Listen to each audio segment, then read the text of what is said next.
Quanto será que rende se você investir com a Nord? Vamos falar sobre isso.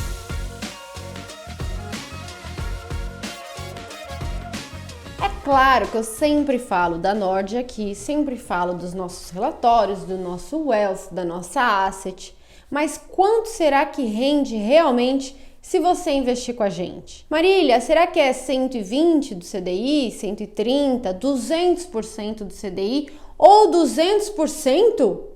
Quanto será que rende? Pois é, gente, essa é uma pergunta que a gente sempre recebe. A resposta para essa pergunta, é claro, depende. E depende de principalmente dois fatores. Primeiro, do mercado e segundo, do seu nível de aversão ao risco. Vamos começar com o nível de aversão ao risco.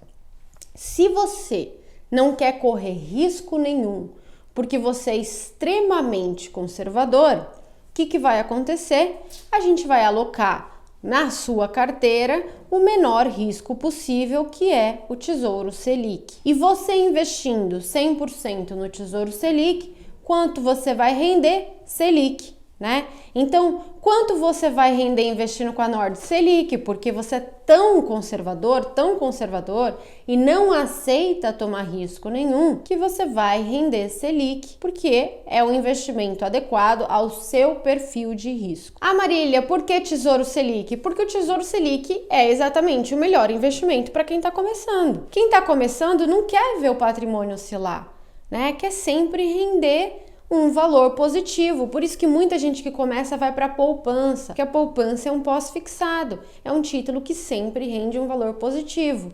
E o Tesouro Selic também é assim, só que ele sempre rende mais do que a poupança. Então, Marília, tô começando, não quero tomar risco. Para onde eu vou? Tesouro Selic, tá bom? Ah, Marília, mas eu aceito tomar um pouco mais de risco, sabendo que sempre que eu tomar risco, o meu patrimônio ou parte do patrimônio que eu aloquei em risco vai oscilar um pouco mais, porque eu investi numa ação, por exemplo, e a ação a gente sabe que oscila, mesmo que ela suba, ela não sobe em linha reta, ela oscila. E se for de uma empresa boa, ela vai subir. Então, você vai ter que começar a aceitar que parte do seu patrimônio vai oscilar, ou seja, você está correndo risco de inclusive oscilar para baixo. Para que no médio e longo prazo você ganhe dinheiro, né? Ganhe mais do que o CDI, correto? Então, tomar risco é tentar ganhar mais do que o CDI, abrindo espaço também para de repente perder se o mercado não andar, tá bom? Então, Marília, o quanto eu tomo de risco vai depender do seu nível de aversão ao risco. Então, vamos supor, num cenário de crise, uma crise aguda, a bolsa cai 50%, né? Na crise aí do Covid caiu acho que 48% ou 45%. Então, imagina que cai 50%. Quanto eu estou disposto a alocar de patrimônio, sabendo que se uma crise vier, eu vou perder 50% desse valor? Se eu alocar 100% do meu patrimônio, numa crise eu perco metade do meu patrimônio. É muito, eu não aguento, beleza. E se eu alocar só metade do meu patrimônio em ações? Aí, numa crise, eu vou perder 25% do meu patrimônio, um quarto do meu patrimônio. Ai, Marília, ainda não tá legal pra mim. Tá bom, põe então ações em 25% do seu patrimônio. Em uma crise, você vai perder 12,5%. Ah, tá bom, Marília, 12,5% eu aguento ver oscilar. Não significa que você realmente vai perder, porque se você tiver em boas ações, vem uma crise, as ações caem, porque todo mundo sai vendendo, porque fica desesperado. Depois, as ações são boas, são de empresas que crescem, o resultado cresce e no longo prazo ela volta e vai para cima aí do valor que você imaginou. Só que você tem que aceitar ver o seu patrimônio cair no curto prazo, né?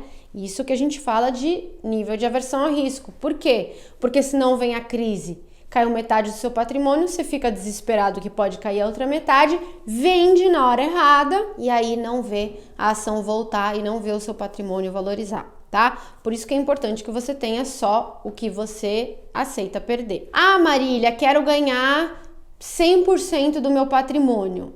Se você não correr risco para isso, se você não colocar 100% em bolsa, Não vai dar para ganhar 100%, gente. Eu não faço milagre aqui, tá? Então, quero investir 95% em Selic, 5% em ativos de risco, só que dobrar o meu patrimônio. Não vai acontecer. E se alguém te promete isso, é o quê?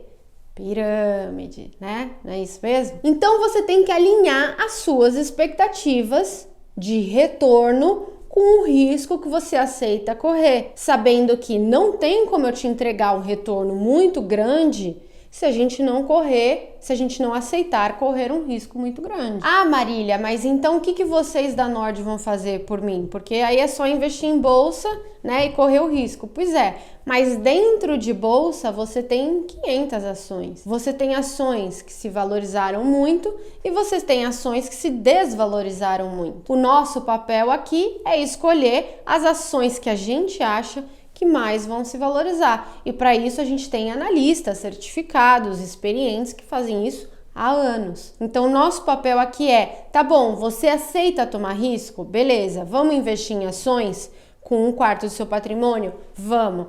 Qual ações a gente vai escolher? E aí a gente faz esse trabalho de escolher as melhores ações, aquelas que a gente realmente acha que tem maior potencial de valorização. Marília, mas eu não quero correr risco em ações, eu quero correr risco em fundos imobiliários. Legal! Então a gente vai escolher os melhores fundos imobiliários. Marília, eu quero só investir em renda fixa. Maravilhoso! Eu vou te ajudar a escolher as melhores rendas fixas. Então, primeira questão é essa: o quanto você vai render vai depender do seu nível de aversão ao risco, ok?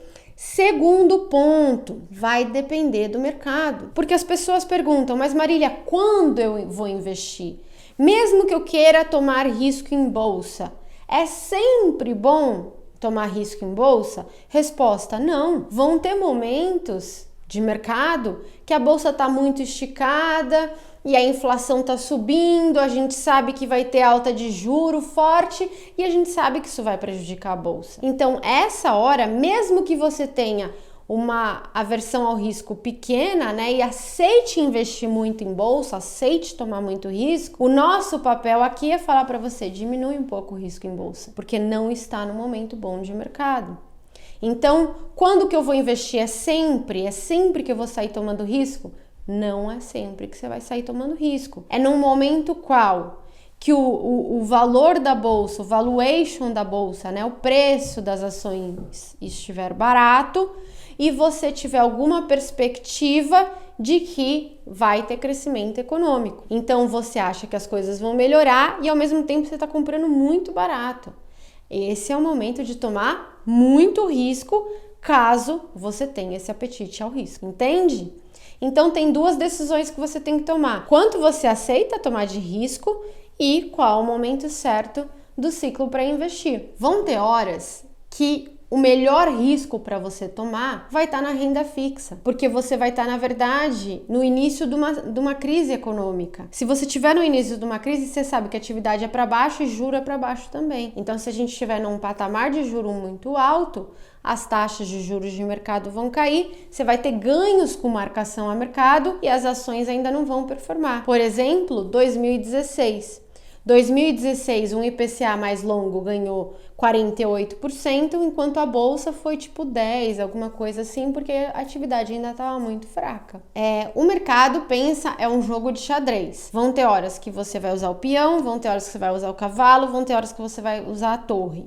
Então, o mercado é a mesma coisa. Vão ter momentos que você vai usar os fundos imobiliários, vão ter momentos que você vai usar as ações, vão ter momentos que você vai usar a renda fixa e, na maioria dos momentos, você vai usar uma combinação entre eles para fazer um portfólio inteligente, tá? Marília, isso significa que eu vou diversificar? Então, eu sempre vou ter um patrimônio super diversificado com renda fixa, ações, prefixados, indexados à inflação? Não, tá? Isso não é uma estratégia. Isso é você atirar para qualquer lado e ver o que dá certo para você. Não, isso não é uma estratégia. A leitura do cenário e, às vezes, mais de um ativo vai ser positivo e, às vezes, a composição de 2 ativos vai ser melhor para o seu portfólio, mas nem sempre. Às vezes é só renda fixa. Às vezes é só renda fixa e só um pouquinho de ações daquelas empresas que realmente são boas. Às vezes eu vou usar crédito privado, às vezes eu não vou usar. Percebe? Então, é este balanço que vai acontecer no seu portfólio.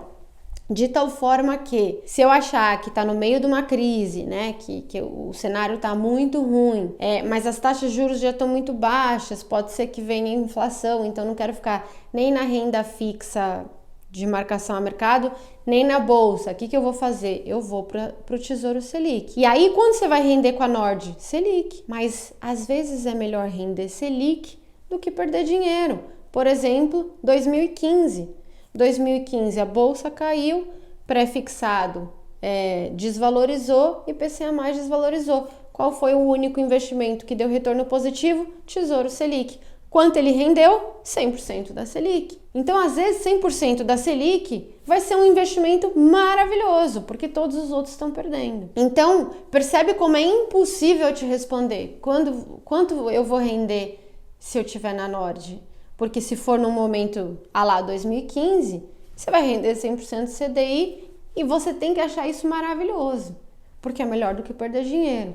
Se for um cenário a lá 2016, você consegue render um pouco mais o quanto rendeu uma NTNB, né? Um 150% do CDI. Se for um cenário a lá 2020 pós-crise, né? Depois que a bolsa já caiu, lá para 2021, aí você pode 2020 para frente, né? Meados de 2020 para frente, aí você pode já render 50%. Você pode estar um pouquinho mais em ações, né? Aquela época a bolsa estava muito barata e a gente achou que ia ter uma melhora da atividade. A gente fez, inclusive, o famoso vídeo da vingança das sardinhas. Tudo vai depender da sua aversão ao risco, quanto você aceita colocar no jogo na hora que vem um bom momento de mercado, e 2, esperar um bom momento de mercado. Então, por exemplo, quando a gente olha aqui no Wealth a carteira dos clientes, o que a gente geralmente percebe? O cliente ou a instituição que está ajudando o cliente é eficiente ou é um pouco mais eficiente em garantir que o cliente tome risco até o nível de aversão ao risco dele. Então, se é um cliente mais conservador, geralmente ele chega com uma carteira com mais renda fixa. Se é um cliente um pouco mais agressivo, mais ações. Geralmente, esse ponto é mais fácil da gente observar. O que a gente raramente observa numa carteira que chega aqui? A carteira de um cliente que se adapta ao cenário macro para horas correr um pouquinho mais de risco, horas correr menos risco, para conseguir se adaptar ao mercado e ter uma potencialização aí do retorno dele, que é o trabalho que a gente faz aqui na Nord e no Wealth. Se você quiser que a gente faça uma primeira análise da sua carteira de forma totalmente gratuita, tem o link aqui embaixo, você manda a sua carteira pra gente, combina aí uma reunião com o pessoal aqui do Wealth e eles vão fazer uma primeira análise da sua carteira. Vai ser muito bom para você já ver a primeira foto do que a gente gosta e o que a gente não gosta da sua carteira, e seguindo com a gente, você vai ver o filme, né? Então, a adaptação dessa carteira para os momentos macroeconômicos. Então, se você tiver interesse, o link tá aqui embaixo, totalmente gratuito. Vem conhecer aí o nosso trabalho. Muito obrigada a todos, espero que vocês tenham gostado desse vídeo e até a semana que vem.